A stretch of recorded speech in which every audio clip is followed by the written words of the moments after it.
আপনি জানেন আপনার মাথায় যে সমস্যা আছে? আদি শুনেও না শোনার ভান করে উত্তর দিল না। তবে আদিবাও থেমে নেই, নিজ মনে আদিকে কথা শুনিয়ে যাচ্ছে। আদি তাতে কোনো পাত্তা না দিয়ে আদিবাকে টানতে টানতে নিয়ে বাসায় নিয়ে ফিরল। বাসায় ঢুকে আদিবা আবারও চেঁচিয়ে উঠল, কখন থেকে এত কথা বলে যাচ্ছি, আপনার কানে যাচ্ছে না? যাবে না কেন? তুই বলছিস, আমিও শুনছি, কিন্তু উত্তর দেওয়ার প্রয়োজন মনে করছি না। উত্তর তো দিতেই হবে। আপনি বিয়েটা ভেঙে দিলেন কেন? কারণ ভদ্রবাড়ির মেয়েরা রেস্টুরেন্টে বউ দেখাতে যায় না। বিদেশ ফেরত শিক্ষিত একজন ছেলের কাছ থেকে এমনটা আশা করা যায় না। যুগ পাল্টেছে, এখন এভাবেই বিয়ে হয়। আমাদের বাড়িতে হবে না। চুপচাপ নিজের ঘরে যা। সরাসরি বলুন না আপনার হিংসে হচ্ছে, জেলাস ফিল করছেন। তোর বিয়ে হবে জন্য আমি জেলাস ফিল করব কেন? সাদিয়া কি তোর চেয়ে খারাপ দেখতে? আমি মুখে যা বলছি মনেও তাই। তোর বিয়ে ভেঙে দেওয়ার উদ্দেশ্য নয়, বরং বাড়ির সম্মান বাঁচাতে এমনটা করেছি। আদির কথায় আদিবার মন খারাপ হলো, তাই আর কথা না বাড়াতে চাইল না। আদি আবার বলল, তোর যেহেতু বিয়ে করার এত ইচ্ছে হয়েছে, তখন সভ্য নম্র ভদ্রভাবে বিয়ে কর। ম্যাট্রিমনি থেকে আজ বিয়ে করবি, কাল দেখবি ছেলে আগেই 3টা বিয়ে করে বসে আছে। বড় ভাই হয়ে এটা তো মেনে নিতে পারি না। তার মানে আপনি এখনো বলবেন না আমায় বিয়ে করতে চান, নাকি আপনি সত্যি আমার বিয়ে দেখতে চান? এই যে ভালোবাসা, এই পুরোটাই অভিনয়। আপনি আসলে আমায় ভালোবাসেন না। ভালোই যদি বাসবেন, এখনো কেন বলছেন না? না, আমাকে জানতেই হবে আপনার মনে আমি সত্যি আছি নাকি নেই। আদিবা কথা না বাড়িয়ে নিজের ঘরে চলে গেল। সারাদিনে আর আদির সাথে দেখা হয়নি আদিবার, কারণ আদি নিজের ঘর থেকে সারাদিন বের হয়নি। আশ্চর্য বিষয়, আদি আজ একবারও আদিবাকে ডাকেনি। আদি হুট করে বদলে যাওয়াটা আদিবার ভালো লাগলো না। অজানা কারণেই মনটা খারাপ হয়ে গেল। যাই হোক, প্রায় সন্ধ্যা হয়ে এসেছে। আদি প্রতিদিন সন্ধ্যাবেলায় কফি খায়। এবার অন্তত আদিবাকে ডাকবে, সে আশায় আগেই কফি বানিয়ে রেখে দিল। সন্ধ্যা 6টা হবে, আদি নিজের ঘর থেকে বেরিয়ে নিচে আসলো। আদিবা কফির মগ হাতে এগিয়ে দিতে দাঁড়াতে আদিবাকে দেখেও না দেখার ভান করে ফোনের স্ক্রিনে চোখ রেখে বলল, সাদিয়া, আমাকে কফি দিয়ে যা তো। আদিবা অবাক হয়ে বলল, প্রতিদিন তো আমি কফি দেই। আর দিতে হবে না, এখন থেকে আমার সব কাজ সাদিয়াই করবে।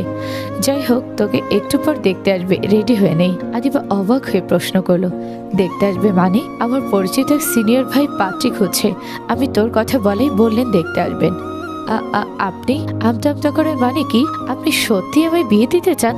অবশ্যই, তোর বিয়ে না হলেই তো আমাদেরটাও হবে না, তাই যত তাড়াতাড়ি সম্ভব তোকে বিয়ে দিতে হবে। এখন এত কথা না বলে রেডি হ গিয়ে। আদিবা যাচ্ছে না দেখে আদি জুইকে ডেকে বলো, ওকে একটু সাজিয়ে দে তো জুই। শাড়ির দরকার নেই, জামা পরে মাথায় ওড়না দিলেই হবে। সাজিয়ে দেব বলতে বুঝিনি ভাইয়া, পাত্রী দেখতে আসছে তাই সাজিয়ে দিবি। কিন্তু ভাইয়া, আদি জুইকে কথা শেষ করতে দিল না, অযথাই ধমকে বলে উঠল, তোরা সবাই দেখছি বেয়াদব হয়ে গিয়েছিস। এক কথা আমি দুবার বলি না, এক্ষুনি আদিবাকে নিয়ে যা, তা না হলে আজ সবার কপালে দুঃখ আছে। আদিবা কিচ্ছু বলার সুযোগ পেল না। আদি কি করতে চাইছে আদিবা বুঝলো না। জুই তাকে সাজাতে সাজাতে আদির কণ্ঠ ভেসে আসলো, জুই, পাত্রপক্ষ এসেছে। আদিবা কিছুই বুঝতে পারছে না, কিন্তু নিচে এসে দেখলো জমজমাট অবস্থা। টেবিল ভর্তি নাস্তা, ফলমূল। এক পাশে বসে আছে আদি সহ বাড়ির বড়রা, অন্য পাশে 2জন অপরিচিত ছেলে এবং একজন ভদ্র মহিলা। আদিবাকে জুই নিয়ে আসতে আদি বলে উঠে গিয়ে আদিবাকে এগিয়ে আনলো।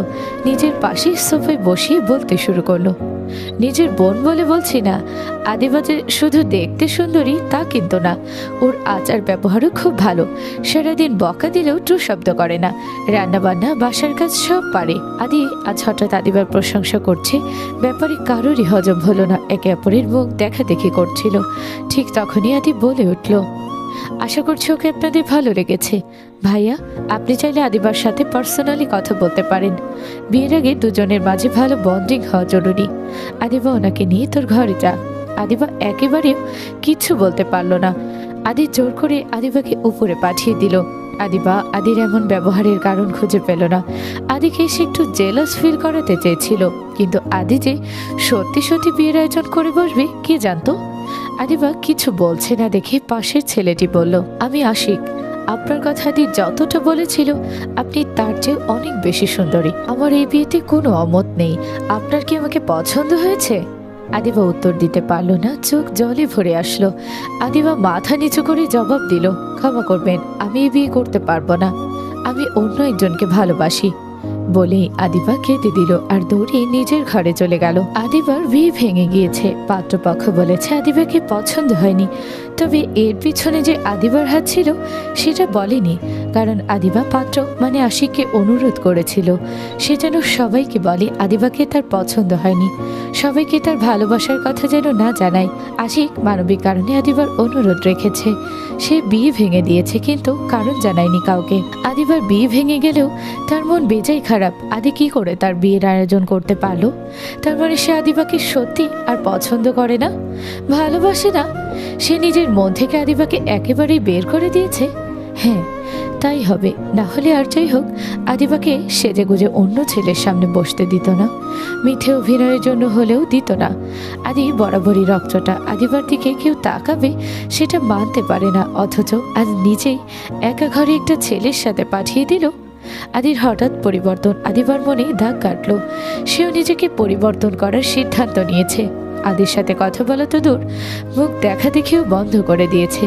নিজের ঘর থেকে একেবারেই বের হচ্ছে না আদিবা দরজা বন্ধ করে নিজের ঘরে শুয়েছিল। হঠাৎ দরজায় কেউ কড়া নাড়ল। আদিবার ধারণা এটা আদির কাজ, তাই সাড়া দেওয়ার প্রয়োজন মনে করলো না। আবারও ঠক ঠক শব্দ ভেসে আসলো, সাথে আদিবার মায়ের গলা। আদিবা দরজাটা এবার খুলতো। আদিবা বিরক্ত হলেও মায়ের গলার আওয়াজ শুনে এগিয়ে গিয়ে দরজা খুলল, সাথে সাথে দরজা বন্ধ করে দিতেও চেয়েছিল, কিন্তু আদি সেটা হতে দিল না। আগেই হাত দিয়ে আটকে ধরলো। কি চাই? আপনারা এখানে কি করছেন? সরুন, দরজাটা লক করবো। ন্যাকামি দেখার সময় আমার নেই, ভাবিস না তো ঢং দেখতে এসেছি, কাকিয়ে নিয়ে এসেছে তাই এসেছি। আদিবা কিছু বলতে যাবে, তার আগে তার মা বলে উঠলেন, আদি ঠিকই বলছে, ভিতরে চল, তোর সাথে কিছু কথা আছে। আদিবা আপত্তি করতে চেয়েছিল, কিন্তু আদি তার আপত্তি কিংবা সম্মতির জন্য অপেক্ষা করলো না। আদিবাকে হালকা ধাক্কা দিয়ে সরিয়ে দিয়ে ঘরে ঢুকে টেবিলের পাশ থেকে চেয়ার টেনে বসলো। আদিবার মা আর সাদিয়ারও তার পিছু পিছু এসে বিছানায় বসেছে। আদিবা একরাশ বিরক্তি নিয়ে এগিয়ে গিয়ে বিছানার পাশে দাঁড়ালো। বিরক্তি নিয়ে প্রশ্ন করলো, মা, আমার সাথে তোমাদের কি এমন দরকার বলো তো, যে সবাই দল বেঁধে এসেছো? আসলে মানে আদি বলছিল। শাহানা বেগমকে থামিয়ে দিয়ে আদি বলে উঠল, কাকিয়া, তুমি আমতা আমতা করছো কেন? যাই হোক, তোমার কিছু বলতে হবে না, যা বলার আমি বলছি। আদিবা, রেডি হ, বাহিরে যেতে হবে। আদিবা ভ্রু কুচকে তাকালো আদির দিকে। কি ব্যাপার, বাহিরে কেন? তুই চাচার বড় মেয়ে, তাই তোর কিছু দায়িত্ব আছে, সেগুলো পালন করার জন্য। যা বলো সরাসরি বলুন, ঘুরিয়ে ফিরিয়ে কথা বলা আমার ভালো লাগে না। ছোট চাচা আমাদের ছেড়ে চলে গেছেন অনেক বছর হয়, বাবার শরীরও তেমন ভালো না, তাই অফিসে দৌড়ঝাঁপ করা তার পক্ষে সম্ভব না। আমি এবার বিদেশে গেলে কবে ফিরবো জানি না, তাই কাকিয়ে চাচ্ছিল ছোট চাচার সম্পত্তির বন্টনটা করে ফেলতে। মানে বিয়ের পরে কি কেমন আচরণ করবে বলা যায় না, তাই ঝামেলা হওয়ার আগেই কাকিয়ার অংশ কাকিয়াকে আর সাদিয়ার অংশ সাদিয়াকে বুঝিয়ে দিতে চাই। আদির কথায় ভীষণ অবাক হচ্ছে আদিবা। সময় কি মানুষকে এতটাই বদলে দিতে পারে? আদিবা যেন কথা বলার ভাষাই হারিয়ে ফেলেছে। কি হলো, এভাবে তাকিয়ে আছিস কেন? আপনার মনে হচ্ছে আমি বিয়ের পর সম্পত্তি নিয়ে ঝামেলা করব? এত ইমোশনাল হওয়ার মতো কিছু তো বলিনি। কেঁদে দিচ্ছিস কেন? আমি তো একবারও বলিনি আমার সম্পত্তি লাগবে।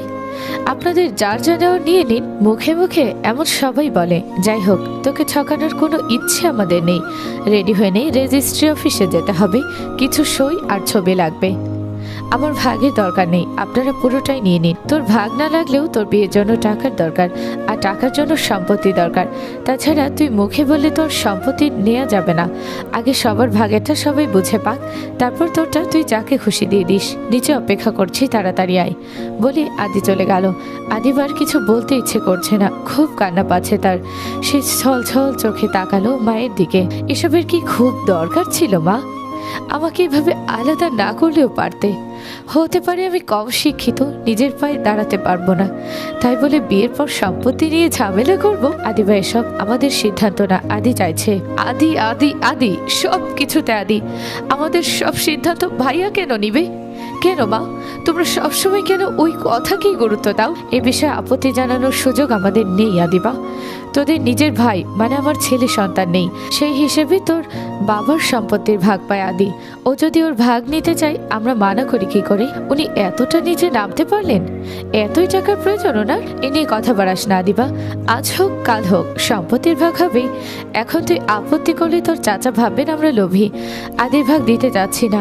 আদিবা আর কিচ্ছু বলল না, মনে একরাশ অভিমান নিয়ে বাধ্য হয়ে রেডি হয়ে নিল। আদিবা নিচে আসতে আদি উঠে দাঁড়ালো। আদির